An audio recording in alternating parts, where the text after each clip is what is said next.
We have son of former coach Ken Donahue, Mr. Patrick Donahue, live on Applebee Tailgate Talk. Patrick, welcome to the show, bud.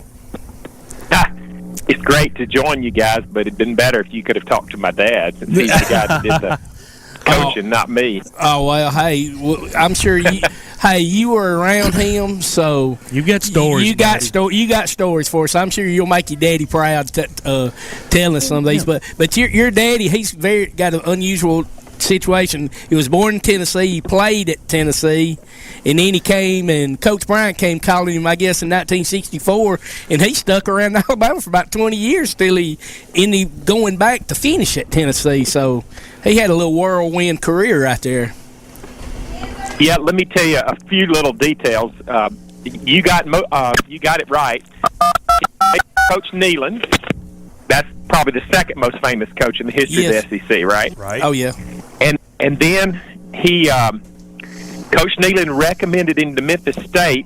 That's what it was called at that time. Mm-hmm. But so as soon as he graduated, he became assistant coach at Memphis State, and that's where he met and married my mom. They got married in 1955. She was going to school there. Then he went back to Tennessee after that, and he was like the coach of the freshman team, I think. But I wasn't born yet. And Johnny Majors Yes. That's the year he came second in the Heisman. So that's how my dad knew Johnny Majors. He was a very young coach when Johnny was playing in the mid 50s. Then my dad, after that, went to Mississippi State. He's the defensive coordinator there. And that was from like 61 to 64, and I was born in 61. But if I understand it correctly, when Coach Bryant called in 64, before the 64 season, my dad went from defensive coordinator to just defensive line coach. I don't know if it was my dad thought it was better to coach for Coach Bryant, and he was willing to take a slight demotion, or maybe Coach Bryant knew what was coming, because that first year, Coach Stallings was the defensive coordinator, and then after 1 year, Coach Stallings took the head job at Texas A&M, and my dad was made the defensive coordinator. Ah, awesome! I think he did know what was coming then. Sounds like. So that's how my dad knew, and Coach Stallings had always been friends through the years, because they did coach that 1 year. And as a matter of fact, Coach Stallings had a John Mark, a son with Down syndrome, and I do too. I have one. Turned 18 years old yesterday, Wesley. Happy birthday, Wesley! Yeah. So later, so my dad was made first defensive line coach, which he was his whole career. Then defensive coordinator after 1 year. And by the way, his first year in 64 was Joe Namath's last year. So my dad was there for those 64 and 65 national championships. Then later, my dad was also made the assistant head coach at Alabama. And then he was there for the rest of the time that Coach Bryant was there, and then for 2 years under Coach Perkins at Alabama. Then he went back to Tennessee. Coach Majors called him and got him come back to Tennessee. That's right. So, do you have any recollection of how what he thought of Coach Perkins, what it was like to work for him after, because there was such a big transition, from Coach Bryant to Coach Perkins? All right. My dad's a lot better person than me in the sense he never, ever talked bad about somebody. So even though him and Coach Perkins parted ways after 2 years, he never said a negative thing about Coach Perkins. What happened when Coach Perkins took over, he replaced all of the offensive staff, including Coach Moore. Okay. Yeah. But he kept the defensive staff, I think because Coach Bryant encouraged him to do that. Then after 2 years, the second year my dad was there, they had a pretty rough year. I think they only won 4 or 5 games, but they did beat Auburn at the end of the year, that year when Bo went the wrong way, as we talk about. That game. I remember that one, yep. Yeah, but as far as we either won 500, went 500 or a little bit less, and so then Coach Perkins got rid of all of the defensive staff after that year. And then Coach Majors called and asked him to come up there, and he was there for 5 or 6 years. Yeah, that's great. Sounds like Coach Majors was waiting on that one. Yeah. He knew who he was. Well, and in defense of your dad, that certainly wasn't his or the defensive coaches. I remember that season. It was more probably on the head man than it was his assistants. Oh, absolutely. But I'm not talking bad You're about being anybody, kind. My dad, he coached when Coach Majors was a senior at Tennessee, but Coach Majors was also assistant coach at Mississippi State when my dad was there. So they knew each other well. Okay. Yeah. That's wild how these connections just, come and go, and then, you bring somebody in and back and forth in your life. That's pretty cool.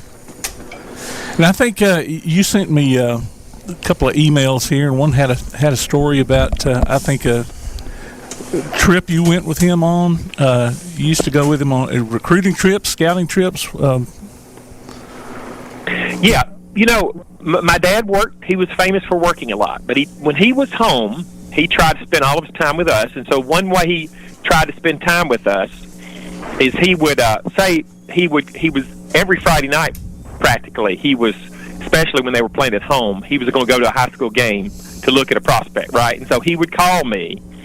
He either would come get me when I was too young to drive, or I would drive over there and to the complex, and I would go with him to a high school game. And sometimes we even flew, but most of the time we drove. Sometimes we would leave at halftime and go to a second game for the second half. But I think I said in my notes to you that I remember that when I saw Bo Jackson play, he was by far the best recruit I ever saw. He played for McAdory. He was the biggest guy on the field, because remember, we're talking like a 2 or 3A school when 4A was the biggest classification. So they weren't, they didn't have a bunch of huge linemen, but he was probably the biggest guy on the field, even though he didn't have an ounce of fat on him. And I remember him running a kickoff back for McAdory, even though he's bigger than all the linemen. He just blew everybody's doors off. And I told my dad. Yeah, I bet that was awesome to see an athlete like that, and especially in high school. In high school. Well, I think he was probably the best football player of all time, Bo Jackson, but unfortunately his career was cut short by the hip problem. But he was good, no doubt about it. So what was what'd your dad? I know he stayed with Coach Bryant for about close to 20 years. So how was their relationship? Okay, well, I'm not going to know a whole lot about that. I was not privy. I only met Coach Bryant once or twice. Okay. I can remember one time on a Sunday afternoon we were over there playing basketball at the Coliseum. They had a practice courts down in the basement. Yeah.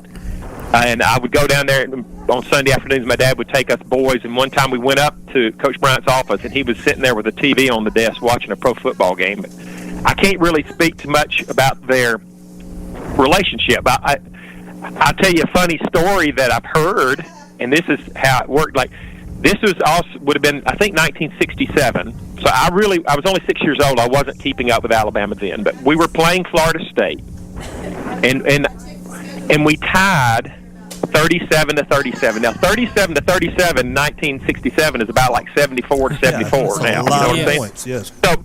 So that wasn't very good for the defense to give up 37 points. So what I've heard is that Coach Bryant fired my dad 5 times during that game. Oh, man. I've heard he's done that a few times to his coaches, and then they always get hired before they leave the stadium. Yeah. So anyway, great. they had a good working relationship. I think I was when my dad was inducted to the Alabama Sports Hall of Fame. One of the guys there, who was also assistant coach for a little while, said basically that my dad, not too many people could contradict Coach Bryant in a meeting of the coaches. You didn't dare do that, especially if you were a younger coach. But my dad could, he said. And I imagine some of the older coaches could too. That, Coach Bryant said that, my dad could say no. But if a young coach said that, they would be in big trouble, But that's because they worked together for so long. And, of course, Coach Bryant and my dad would have been old school, both of them. Yeah. So, well, Patrick, hang around with us. Coach Bryant emphasized defense, really. They did. Oh, That yeah. is true. Oh, Patrick, hang around with us. We're going to take a quick break, so come back. We'll be back on the other side. Producer extraordinaire has surprised us all here. We have a special guest. Now, he is so special that Todd, Bama Zach, and I, Tomcat, did not even know who was on the call. Speak for yourself. Well, Pat didn't know either. Pat didn't know either. Oh, so okay, it's we're another surprised surprise. So we have Coach you're Gene Stallings joining us Yes. Hey, Coach. on the phone call. Hey, Coach. Coach Stallings, welcome to the show. How you doing? Thank you. I'm glad to be on it. Yep, that is definitely Coach Gene Stallings. Yes, You sir. can definitely Coach, hear Coach, I it. thought- Glad for you to be here, I buddy. thought, hey, well, you're on with Patrick Donahue. I'm sure you know his daddy very well. I know him extremely well. I sure do. And what an outstanding football coach he was. Well, Coach, you could probably share some Stallings. stories with Patrick and let him know some stuff about his dad that he may not even know. Well, first of all, his daddy was extremely hard-headed. I think that makes two of you, doesn't it? He was a wide tackle 6 defensive guy, and if you got outside the wide tackle 6, he wasn't the least bit for it. I mean, you had to sell him on some kind of thing other than the wide tackle 6. But I don't know of anybody that worked harder on all phases of the game than he did. And what a joy it really was to work with him, and he just did an outstanding job with our defense there at Alabama. Well, go ahead, Coach Patrick. Stallings, I've been wanting to talk to you through the years because, you know, with John Mark, I have a son, Wesley, who turned 18 yesterday with Down syndrome. So Is that right? I read your book, and my wife and I enjoyed it, and we take a lot of encouragement from your experience with raising Wesley, my son. Well, I'm telling you, my life wouldn't have been nearly as rich if it wasn't for the fact that we had John Mark. Didn't think so when he was first born, and in fact, when the doctors told us, it said he used the word mongoloid. Said we think he's a mongoloid. Well, when he said that, I drew back to hit him. I don't know why, but I did. And I passed out. The good Lord let me hung on just a little bit longer. I would have taught him some bedside manners. Well, I want to tell both y'all fellas something. So this is Todd. My son Gage is 19. He has autism. And Coach, for years I used to try to call in to Feinbaum. Never could get through when you were on there. To tell you, like what Patrick just said, you know, what an inspiration that you've been to me as a parent, as a dad. And I took a lot of how you handled John Mark's situation and have used it in my life. So thank you. And I know Patrick's a better daddy for it too. Oh yeah, Well, and I agree with Coach Stallings 100%. I was really upset when Wesley was first born, but it adds so much to your life. I like to tease and say Wesley is voted the happiest boy in the state of Alabama 2 years running. It just brings a lot of joy to your life. Well, I'll assure you, there are more things have been named after Johnny. I was known as Johnny's daddy. Yeah, really? Coach at Alabama. That's right. Well, Coach Stallings, I've got, and Patrick, I've got a little cousin. He just turned 15, and he is I saw him last night at the basketball game. He always comes up, gives me a hug, and roll tide. That's what he's going to say, hug me and roll tide. But he is the happiest guy, and those guys, he helps out at West Limestone, and the coaches are real good to him, lets him help out with the football team, and everybody out there loves him, you know, and that's just, you know, thing about it, you know, with Down syndrome, a lot of times people, you know, just, you know, don't want to get around. Those kids are the most loving kids you will ever see. Yep. Let me tell you a quick story about Johnny. Johnny had a little friend named Bradley Block who had Downs, and Bradley would always come to the ranch and visit with Johnny for a week or two. And so I've got the two of them. I've got Bradley and I've got Johnny, and I take them out to a little restaurant, and I said, okay, now Johnny, you and Bradley, who is your all-time favorite Alabama football coach? And both of them said Nick Saban. Wow. Well, hey, they were being honest. Yeah, I said, he hadn't even won a game, and your old daddy coached there for a while, and he said, your daddy's not there now. That's awesome. That is great. Hey, guys, this is Tom here. Obviously, you guys are Alabama-based, and I've got a hero as a head coach that maybe y'all can share one story about Coach Pat Dye for Auburn. I remember when he was hired, and my dad said, you watch this guy right here. He's going to turn this program around. Give me a good Coach Dye story that you can share on the air, because I think both of you knew him because he was on the staff down there with Coach Donahue, I think. I knew Pat extremely well. In fact, my job at Alabama, I was the assistant head coach, and I was in charge of the defense when I left and took the job at A&M, and I was replaced by Pat Dye. Now here I felt like I was an important man in that defense.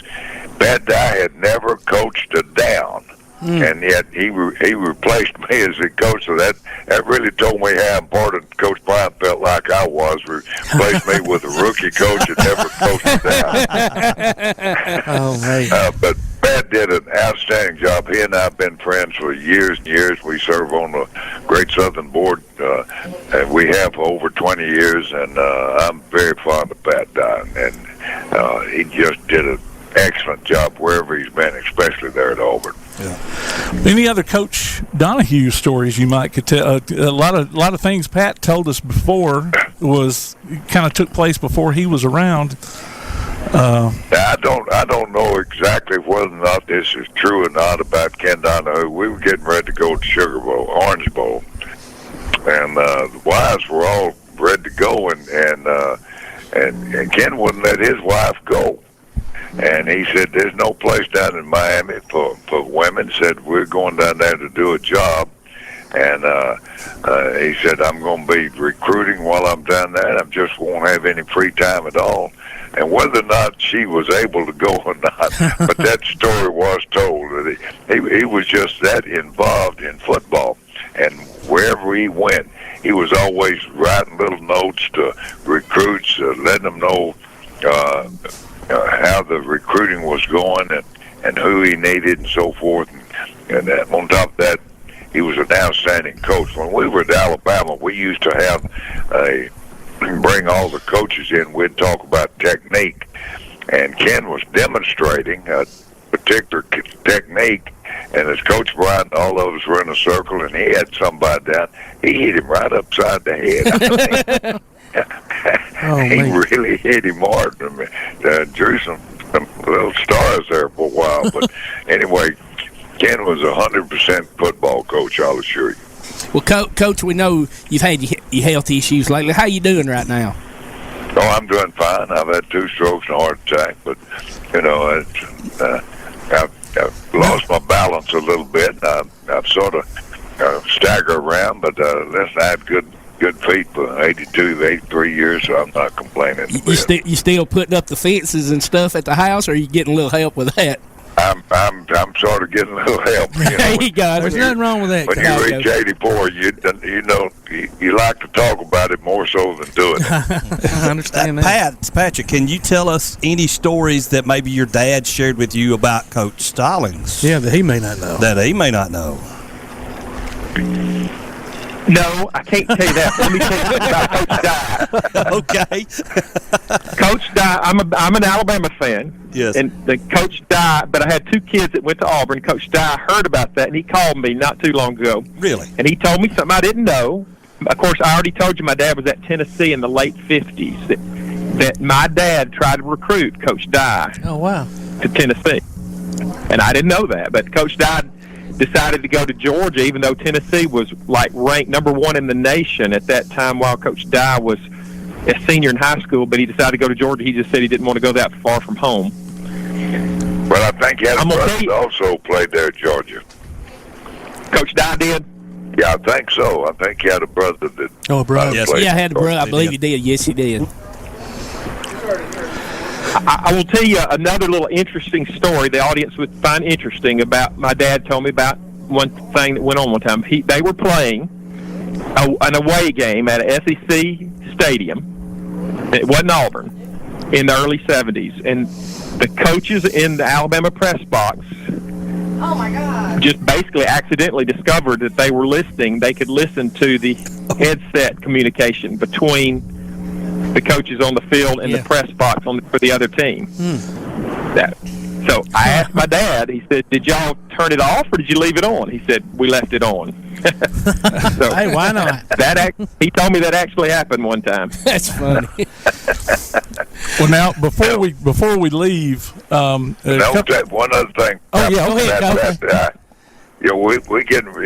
The Alabama Auburn game was always a big game, and here I pick up turn on the television and read where Pat Dye had decided to retire right before the game. Yeah. Right before the Alabama game. Lord have mercy. I said, your players don't need any extra incentive to beat us anyway. And here you are retired the day before the game. So I remember that well. But y'all won. Alabama won that year, didn't you? I think so. You did, Coach. Sure did. Stan White and the boys were doing a drive in the second half that was going to get them back into the game, drove it down to the end zone, and guess who had a pick six? Y'all know him. Come on, boys. Y'all know who it was. Yeah. It's the Alabama cornerback that had the pick six against Antonio Langham. Thank you. Yes. Antonio Langham. I was trying to get them to say, I just can't bring myself to mention his name. Hey, Coach, Coach, I just want to tell you real quick, we actually had Antonio. We got a little Bama group we have up here once a month, and Antonio spoke to us, and he told us a lot of great Coach Stallings stories. He tried to talk like you, Coach, but he couldn't do the greatest job. He didn't do too bad, but he talked very highly of you and his time at Alabama playing for you. What a great player he was, and it was a joy to coach him. And if I had a few like him, you wouldn't need coaches. You just spread them out and let them play. They said he was at an event with Coach Saban the other day. You know, of course, Coach Saban coached him with Cleveland, and they asked him. They said, "Don't you need guys like Antonio playing right now? Couldn't you put Antonio on the field right now?" And they said Coach Saban looked at Antonio and said, "Have you seen him lately? He's gained about 40, 50 pounds. He can't play for me now." Well, if I had a team, I guarantee you I'd want him on my team right now. Oh, absolutely. Regardless of what he weighed. Absolutely, Coach. Well, before we leave, Pat, I know you preach over at the North Huntsville Church of Christ, and you actually have a program on Sirius XM. You want to tease that a little bit? Yeah, every Sunday night at 8:04 Central Time p.m. It's called Bible Crossfire. It's on Sirius XM, which goes all over the nation and Canada. It's mainly a program where people can call in, and then we deal with religious issues, and they call in and ask their Bible questions, and we do our best to answer them every Sunday night at 8. What channel is that? You said it's Sirius XM. Which particular channel? It's Family Channel 131. It's the same station where you'd have James Dobson and those guys on there. Gotcha. Now Pat, that's Church of Christ? Yes. While we're talking about that, y'all know that Coach Stallings does a lot of speaking at churches. Church of Christ, yeah. Oh, yeah, me too, Coach. And two other things. One, for Pat, my wife, Debbie, has a message. She every time she talks to your wife, Carol, she says, "I just love her."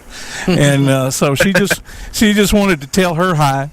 And then she's also got a message for Coach Stallings here. And I've told this on the air before, and I told you this story whenever I saw you in Florence here last year.